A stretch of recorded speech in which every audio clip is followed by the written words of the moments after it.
Hello everyone, how are you? Start करते हैं आज की क्लास। तो आई होप कि आप सभी ने फर्स्ट नंबर चैप्टर देख लिया होगा, समझ में आया होगा, और जो क्वेश्चन आंसर हैं वो भी आपने याद कर लिए होंगे। तो आपका बहुत बहुत स्वागत है स्टडी पॉइंट मेरे चैनल में। और आज हम बात करेंगे सेकंड नंबर चैप्टर की।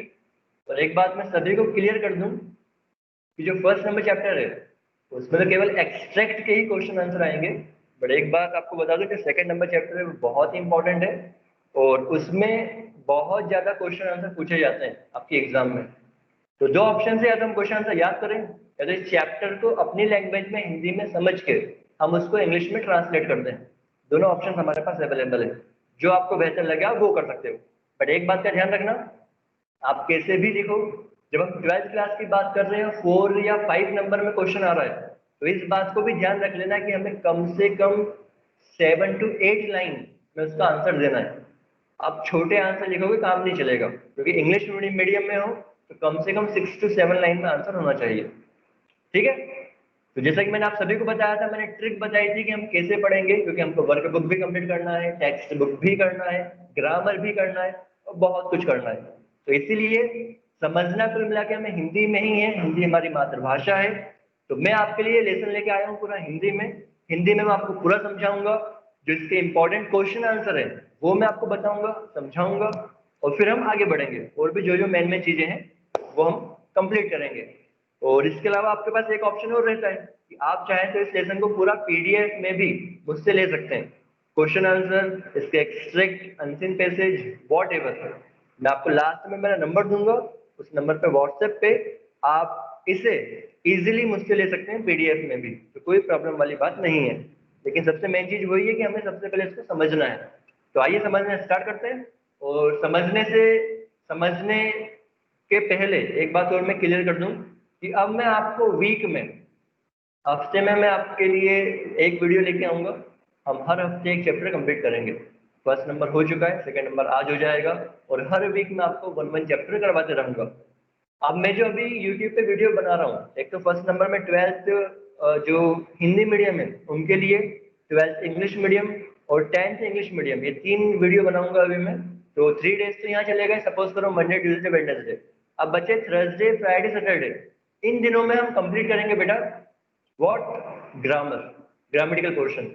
ग्रामेटिकल पोर्शन में नोटिस, एप्लीकेशन, लेटर, जो जो भी एग्जाम में आता है, रिपोर्ट राइटिंग, नोट समरी, सब कुछ मैं कंप्लीट करवाऊंगा, बिल्कुल चिंता मत करना। बट जैसा जैसा करवाऊँ वैसा वैसा करते जाना। और अब बहुत जल्दी मैं नेक्स्ट वीक जब भी आपके लिए चैप्टर नंबर 3 लेके आऊंगा, तो वर्क बुक के भी जो क्वेश्चन आंसर है वो भी कंप्लीट करवा दूंगा। ठीक है? तो स्टार्ट करते हैं। तो हमारा जो सेकंड नंबर चैप्टर है वो है द डायमंड नेकलेस।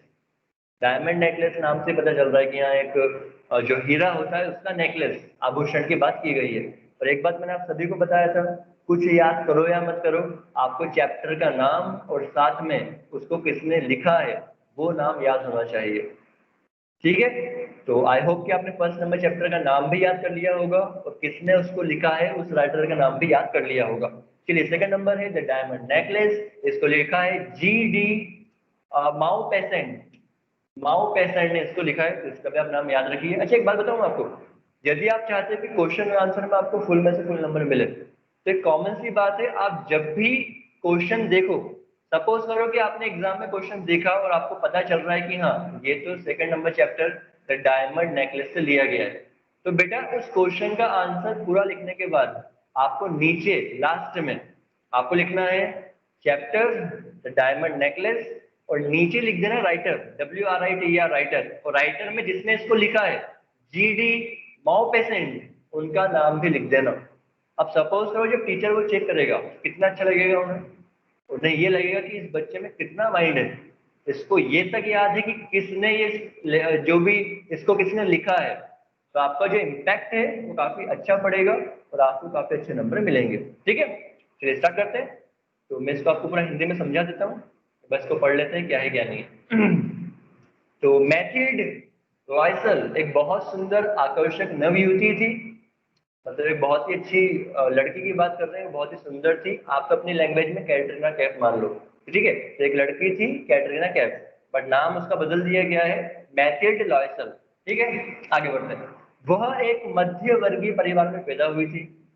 वह बहुत ही महत्वाकांक्षी थी, मतलब बहुत ही अच्छी सोच वाली थी, काफी अच्छा इंटेलिजेंट थी काफी वो।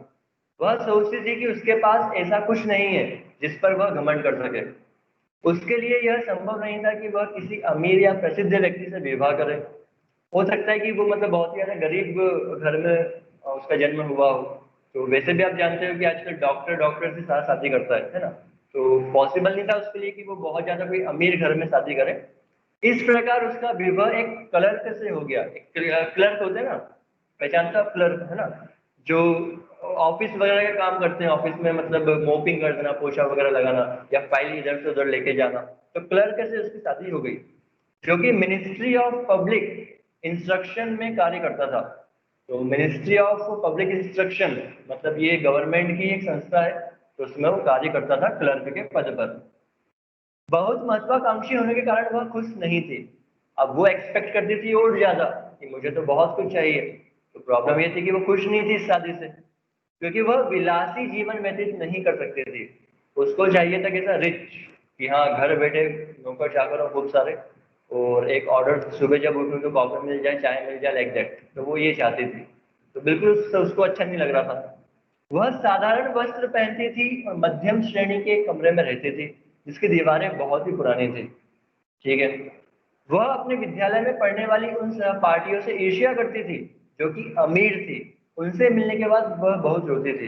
अब कॉमन सी बात है कि जैसे सपोज करो कि कभी आप बहुत ही गरीब हो और आपको स्कॉलरशिप मिल जाए और आप अमेरिका पढ़ने चले जाओ। अब पढ़ने का खर्चा तो सरकार उठा रही है, बट आपके रहने खाने का पहनने का खर्चा तो ना सरकार उठाएगी। तो जब आप वहाँ कॉलेज में जाओगे, हार्वर्ड यूनिवर्सिटी में, तो वहाँ के जो बच्चे हैं वो क्या पहन के आएंगे? कार से आएंगे वो, हाँ, जुपिटर से आएंगे वो, फॉर्च्यूनर से आएंगे वो, और आप साइकिल से जाओगे तो क्या होगा? कॉमन से मैंने मजाक उड़ेगा। तो सेम टू सेम उसके साथ हो रहा था। एक दिन उसका पति उसके लिए एक निमंत्रण पत्र लाया, लेकिन वह प्रसन्न नहीं थी, क्योंकि उसके पास यह अवसर पर पहनने के लिए अच्छे वस्त्र नहीं थे। इसलिए उसके पति ने 400 फ्रैक्स का एक गाउन खरीदने का प्रबंध किया। अब देखो अपने वहां रुपए चलता है, तो जहाँ पे वो रहती थी वहां पे फ्रैंक्स चलते थे, है ना। तो 400 फ्रैंक्स का एक गाउन उसने चाहा कि मैं खरीद लूं, उसके पति ने। उसने यह पैसे अपने लिए बंदूक खरीदने के लिए बचाए थे। जैसे जैसे दावत की तिथि पास आ रही थी, वह पुनः बहुत उदास नजर आ रही थी। ऐसा इसलिए था क्योंकि उसके पास इस अवसर पर पहनने लायक आभूषण नहीं थे। वह सोचती थी कि वह एक सबसे गरीब महिला होगी। उसके पति ने उसे सलाह दी कि वह अपनी अमीर सहेली मैडम फॉरेस्टियर से कुछ आभूषण उधार ले ले। बेचारी लॉइसेल को यह सुझाव पसंद आया। उसको लगा कि हाँ चलो, हस्बैंड बोल तो सही रहा है कि मैं काम करता हूँ, जो मेरी फ्रेंड है उससे ले लेती हूँ, तो मैं पहन के चली जाऊंगी। लोगों को तो ना पता कि हमने किससे लिया है। अगले दिन वह अपनी सहेली के घर गई और एक हीरे का हार उधार ले आई। दे भी दिया। हम होते देते क्या?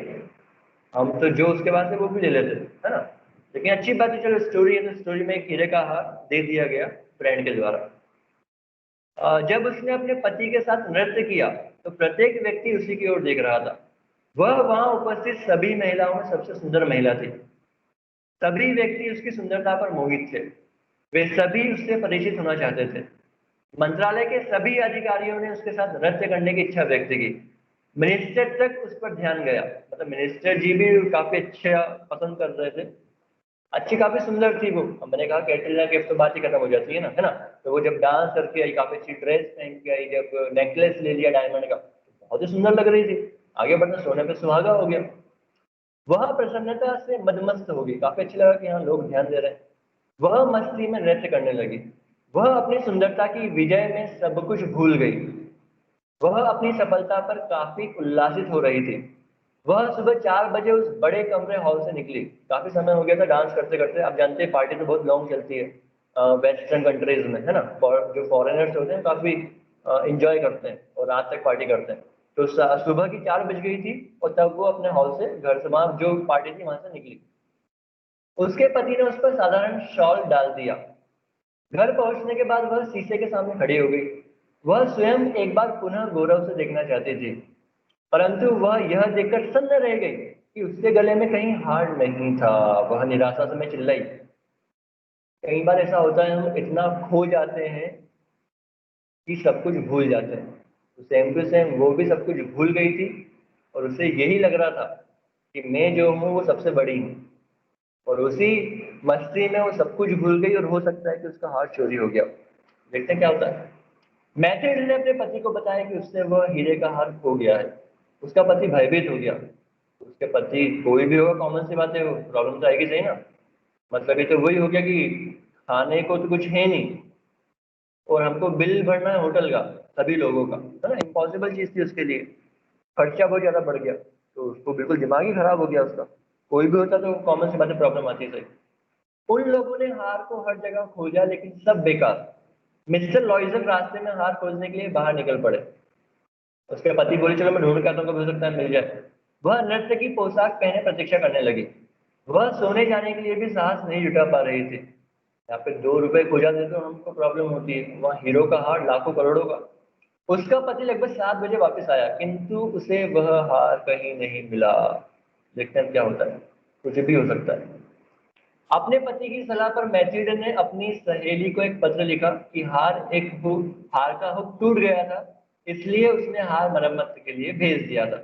अब झूठ बोलना, बोले वो करें क्या, मतलब सहेली तो सरकारी खड़े हो जाती, बोले हार दो। तो उसने एक लेटर लिख दिया कि जो उसका हुक है वो टूट गया है, मैंने उसको रिपेयर के लिए भेजा है, और जैसे ही ठीक होके आता है मैं आपको दे दूंगी। इस प्रकार उन्हें एक दूसरा हीरे का हार खरीदने का समय मिल गया। एक दुकान से दूसरी दुकान पर ढूंढते हुए अंततः उस खोए हुए हार जैसा एक हार उन्हें मिला। दुकानदार ने उस हार की कीमत 40,000 फ्रैंक मांगी, 40,000 फ्रैंक। अंततः 36,000 फ्रैंक पर सौदा तय हुआ। मैथेड के पति के पास कुल 18,000 फ्रैंक थे। उसने बाकी बचे 18,000 फ्रैंक ऊंचा ब्याज देकर उसे ले लिया। मतलब क्या, लोन ही लेना पड़ेगा, कॉमन सी बात है वो तो। हीरे का हार उसने मैडम फॉरेस्टियर को भेज दिया। उसने उसे देखने की भी परवाह नहीं की, उसने देखा भी नहीं कि भैया क्या क्या करें, प्रॉब्लम तो हो ही गई है। बड़ा दुखी इंसान है ना। आगे बढ़ते हैं। अब मैथिल्ड और उसके पति के लिए जीवन कठिन बन गया।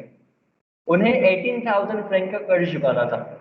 इसके लिए उन्हें एक रात सस्ते कमरे में जाना पड़ा। उन्होंने अपना नौकर भी हटा दिया था। अब मैथिल्ड घर के काम स्वयं करने लगी। वह पानी लाना, कमरे का फर्श साफ करना, बर्तन और गंदे कपड़े धोना सभी कार्य स्वयं करने लगी। खरीदारी भी वह स्वयं करती थी। उसका पति शाम को तथा देर रात तक उधार लिए हुए 18,000 फ्रैंकों को चुकाने के लिए कठिन परिश्रम करता था। उन्होंने 10वें वर्ष के अंत तक सारा कर्जा चुका दिया। होते होते 10 वर्ष हो गए, अब कर्जा चुका दिया गया था और सब कुछ सही हो गया था, है ना। लेकिन मैथिल्ड को इसके लिए काफी बड़ी कीमत चुकानी पड़ी थी। वह एक सामान्य औरत लगने लगी थी और वस्तुतः बूढ़ी भी दिखने लगी थी। अब वह एक कठोर, कर्कश और हठी औरत बन गई थी। कॉमन सी बात है कि नौकर था, चला गया, काम खुद कर रही है 10 साल से, लेने के देने पड़ गए। कॉमन सी बात है कि अब सपोज करो एक राजा है, राजा का जीवन जीते जीते, या हो सकता है मंत्री का जीवन जीते जीते, और अब तो मतलब बैगर भिखारी का जीवन जीना पड़ रहा था, दिक्कत तो आएगी सही, कॉमन सी बात है, कोई भी होगा तो प्रॉब्लम आएगी। एक रविवार मैथिल्ड सैर के लिए बाहर निकली, मतलब वॉकिंग के लिए गई। उसने मैडम फॉरेस्टर को वहां देखा और उसके पास गई। मैडम फॉरेस्टर उसने आए बहुत बड़े बदलाव को देखकर बहुत आश्चर्यचकित हुई। मैथिल्ड ने बताया कि वह बहुत कठिन जीवन व्यतीत कर रही थी और यह सब उसके कारण हुआ। उसने बताया कि यहाँ क्या क्या दिक्कतें आई थी मैडम फॉरेस्टियर को, जिससे उसने हार लिया था। तो मैडम फॉरेस्टियर यह सुनकर बहुत अचंभित हुई। तब मैथिल्ड ने उसे विस्तार पूर्वक बताया कि किस प्रकार उससे उसका हाथ कहीं खो गया था। उसने उसके स्थान पर 36,000 फ्रैंक का एक अन्य हार खरीदा। उस कर्ज को चुकाने में उसे 10 वर्ष लग गए। मैडम फॉरेस्टर उसकी दुख भरी कहानी सुनने लगी। उसने मैथिल्डा को बताया कि उसका जो हार था वो मात्र 500 फ्रैंक का था और उसमें लगे हीरे बनावटी थे, ना कि असली थे। खोदा पहाड़ निकली चुईया। मतलब एक नकली हार था, और नकली हार के लिए सपोज करो क्या क्या उनको करना पड़ा। मतलब ये तो बिल्कुल थ्रिलर था, ये तो आखिरी में मतलब रोमांचित करने वाली कहानी थी। इस कहानी से क्या शिक्षा मिली हमें? तो कभी शादी नहीं करना चाहिए। ये मिली क्या आपको? नहीं, ये नहीं मिली। हमें ये शिक्षा मिली कि हमें कभी भी अपने से ऊपर के लोगों से कंपैरिजन नहीं करना चाहिए। जब भी देखो तो अपने नीचे से देखो, अपने नीचे वाले को देखो। आपको तो भगवान ने इतना अच्छा हेल्थ दी है, पूरी बॉडी दी है, कई लोग ऐसे भी हैं जिनके पास हो सकता है उनके हैंडीकैप है, हाथ ही नहीं है, पैर ही नहीं है फिर भी वो जी रहे हैं, आगे बढ़ रहे हैं। तो कभी भी देखो तो अपने से जो नीचे लोग हैं उनको देखो और उनको देखते हुए आगे बढ़ने की इच्छा रखो। और जब आगे बढ़ जाओ तो भूलो मत कि हम कहाँ से आए हैं, नीचे से आए हैं। जब भी नीचे से जब कोई बुलंदी पे जाता है तो वो कभी भी भटकता नहीं है, हमेशा ध्यान रखता है। ठीक है, अच्छी स्टोरी थी। इसके कुछ हमको मीनिंग्स दिए हुए हैं, तो यदि आपको चाहिए हो कि कौन कौन से इंपॉर्टेंट वोकेबलरी हैं तो मुझे व्हाट्सएप कर देना, अभी नंबर दे दूंगा मैं।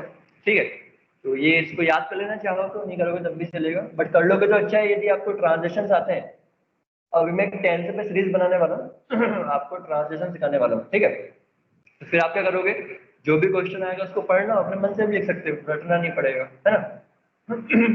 तो आप चाहो तो मुझसे मांग लेना है व्हाट्सएप पर। अब मैं बढ़ रहा हूँ, जो मेन चीजें बेटा यहाँ पे एक्सट्रैक्ट भी दिए हुए हैं, मतलब वही अनसीन पैसेज टाइप के, और ये भी एक एग्जाम में आता है, तो ये भी चाहो तो मुझसे ले लेना, मुझे व्हाट्सएप पे भेज देना रिक्वेस्ट, तो मैं सेंड कर दूंगा। एक बार पढ़ लेना इसको, क्योंकि इसको तो हमको ढूंढना ही पड़ता है ऊपर पैसेज में से ही।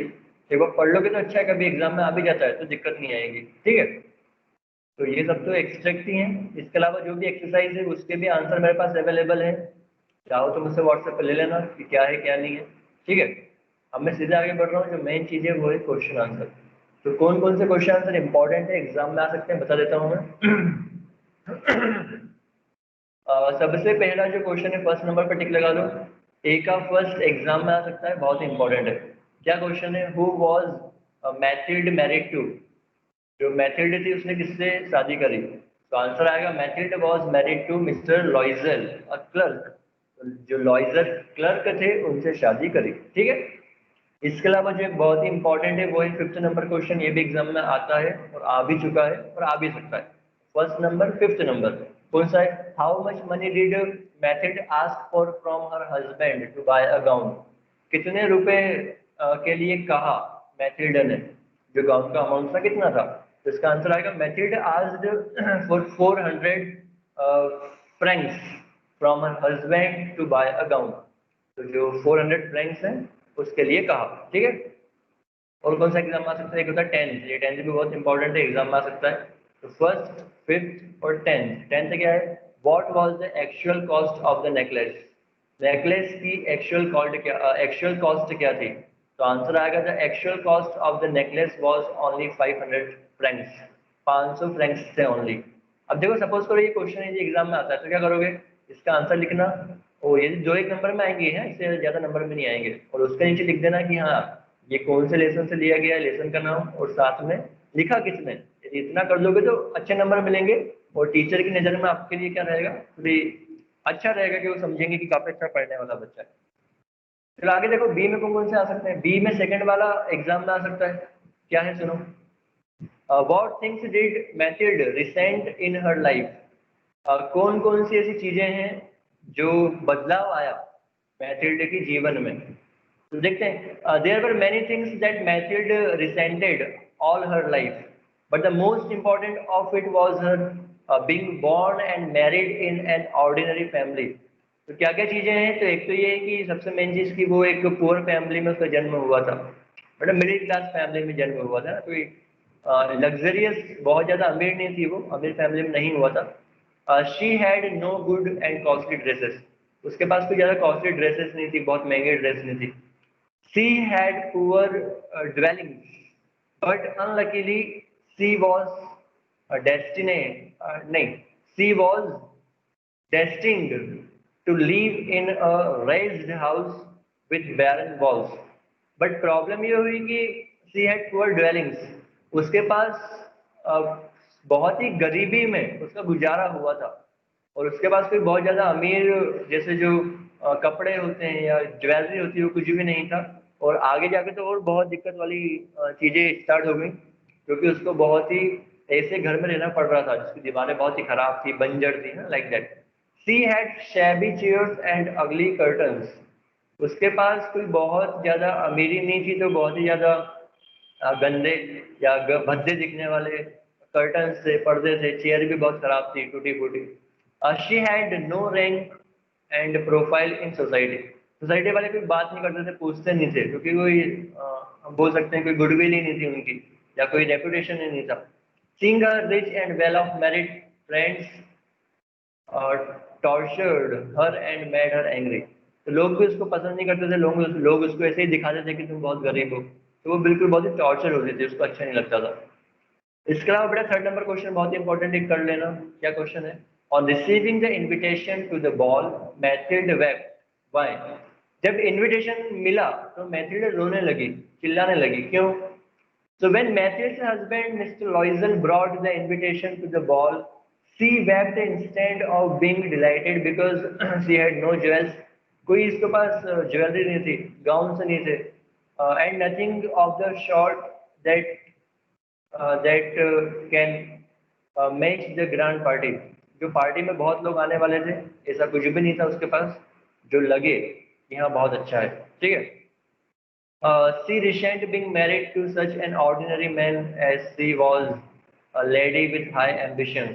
और उसकी बहुत ही बुरा लग रहा था उसको कि वो चाहती थी कि बहुत ज़्यादा उसकी महत्वाकांक्षा थी, एम्बिशन से कि मैं ये करूँ वो करूँ, बट उसकी शादी ऐसी जगह हो गई थी, कर ही नहीं पा रही थी, ठीक है। और कौन सा एग्जाम आ सकता है बेटा? फिफ्थ नंबर एग्जाम आ सकता है, कंप्लीट कर लेना इसको। क्या है? How did Mathilde fair at the ball. तो जो मैथिल्ड है किस प्रकार से उसने वहां से विदा ली। Said the party, Madam Loisel was a great success. She was prettier than any other woman present. तो बहुत ही अच्छी दिख रही थी पार्टी में वो, किसी भी अन्य जो वुमन है उससे काफी अच्छी लग रही थी। She was elegant, graceful, smiling and filled with joy. बहुत ही ज्यादा घमंड में आ गई थी वो, काफी बहुत ही अच्छी लग रही थी, बहुत ही उसको अपने आप में अच्छा लग रहा था, खुशी थी। Everyone was attracted to her and wished to be familiar with her. सभी लोग उससे मिलना चाहते थे, बातचीत करना चाहते थे। The attaches of the cabinet wished to dance with her, even the minister himself was attracted to her. तो सभी लोग काफी अच्छे से उससे बात कर रहे थे और डांस करना चाहते थे, इवन मिनिस्टर भी। She fared well more than she had thought for. बहुत ही अच्छा उसका दिन गया, जितना उसने सोचा था उससे भी ज्यादा। अच्छा, यहाँ पे फेयर का मतलब कुछ और निकल के आ रहा है। यहाँ पे क्वेश्चन है बेटा, how did Mathilde fair at the ball. मतलब उसका जो फेयर था बॉल में, वो कैसा रहा जब वो वहां पर गई, वहां पे ये पूछा जा रहा है, ठीक है। कंप्लीट कर लेना इसको भी, एग्जाम में आ सकता है। इसके अलावा जो बेटा बहुत ही इंपॉर्टेंट क्वेश्चन है एग्जाम में आने जैसा है, वो है ये नाइन्थ नंबर क्वेश्चन। क्या है? How did Mathilde and लॉइजल repay the cost of the necklace. तो किस प्रकार से उन्होंने नेकलेस का जो अमाउंट है उसको वापस किया। तो ये तो आप चाहो तो अपने लैंग्वेज में भी लिख सकते हो, है ना, इतना बहुत बड़ा दिया हुआ है तो आप अपने हिसाब से लिख देना कि Mathilde and लॉइजल repaid the amount by sacrificing so many things. पूरी स्टोरी लिख सकते हो आप चाहो तो। When he went to the jewelry shop and asked the amount, so the jeweler said that the amount is 36,000, and for that they did too much hard work. They also suspended to the servant and a very poor type life they used to leave. इस प्रकार से आप लिख सकते हो अपने हिसाब से, ठीक है। मैं नहीं लिखवा रहा हूँ, मैं नहीं बता रहा हूँ इसको, अपने हिसाब से लिख देना, ठीक है। इसके अलावा जो और इम्पोर्टेंट कौन सा है, बस मुझे लगता है कि इसके अलावा कोई इम्पोर्टेंट है, ठीक है बेटा, कंप्लीट हो जाए। बस ये जो मैंने क्वेश्चन बताया वो कंप्लीट कर लेना। और यदि और इसमें से एग्जाम में आने वाला है ना, अगली बार से मैं वर्क बुक भी कंप्लीट कर पाऊंगा। और यदि आपको समझ में आया हो, लेसन अच्छा लगा हो, कमेंट कर देना, लाइक कर देना, सब्सक्राइब कर देना, अपने फ्रेंड को भी सबको बताओ, ताकि मैं आपसे लाइव मिल पाऊँ। मैं चाहता हूँ कि मैं आपसे लाइव वो अट्रैक्शन कर पाऊँ, आप मुझसे क्वेश्चन आंसर कर पाओ लाइव। तो उसके लिए क्या करना पड़ेगा, अपने फ्रेंड को बोलो सब्सक्राइब करें, वो भी देखें। और यदि आपको इसका पीडीएफ चाहिए तो मुझे इस नंबर पे आपको करना, व्हाट्सएप कर देना, ठीक है। अब मैं नेक्स्ट वीक वीडियो बनाऊंगा, उसमें वर्क बुक भी कंप्लीट करवाना स्टार्ट कर दूंगा, और बहुत जल्दी ग्रामर की वीडियो भी आएगी, तो उसको देखते रहना, जुड़े रहना, और कमेंट जरूर करना कि आपको कैसा लगा। ओके, ये नंबर है, इसको लिख लो। यदि आप चाहते हो कि आपको व्हाट्सएप पे ये पूरा जो मैंने भी आपको दिखाया ये आपको चाहिए व्हाट्सएप पे, तो मुझे बोल देना, मैं दे दूंगा, कोई दिक्कत वाली बात नहीं है, ठीक है। तो 7746024566 ये मेरा नंबर है। बाय बाय, मिलते हैं नेक्स्ट वीडियो में बहुत जल्दी। पढ़ते रहो, आगे बढ़ते रहो। और अच्छा, मैं एक चीज़ और सोच रहा हूँ, मैं बताऊँ टाइम मैनेजमेंट पर भी एक वीडियो बनाने वाला हूँ कि कितना कितना टाइम हमें क्या क्या करना क्या क्या करना चाहिए 9 से लेकर 12 तक के लिए। तो यदि आप चाहते हो कि मैं करूँ तो कमेंट कर देना कि हाँ सर करो, और लाइक कर देना वीडियो। ठीक है, चलो बाय बाय, मिलते हैं next time. Good day, good bye.